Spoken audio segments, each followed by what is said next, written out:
এই, কাল অত রাত্রির অবধি কোথায় ছিলি? গার্লফ্রেন্ডের সাথে কথা বলছিলাম। বাজে কথা বলিস না।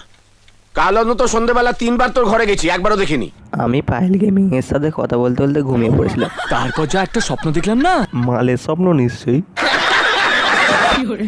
আজ্জু ভাইয়ের আমাকে গলা টিপে বাঁশ দিচ্ছিল, প্রায় বাঁশ দিয়ে ফেলেছিল। সেই টাইমে জান্নাত গেমিং এসে বাঁচিয়ে দিল। এটা কিসের টাকা?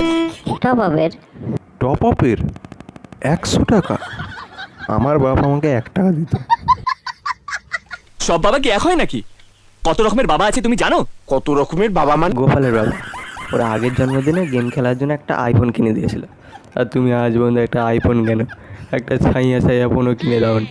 কিনে দেবো, তবে তোমাকে নয়, তোমার পায়েল গেমিংকে। মা দেখ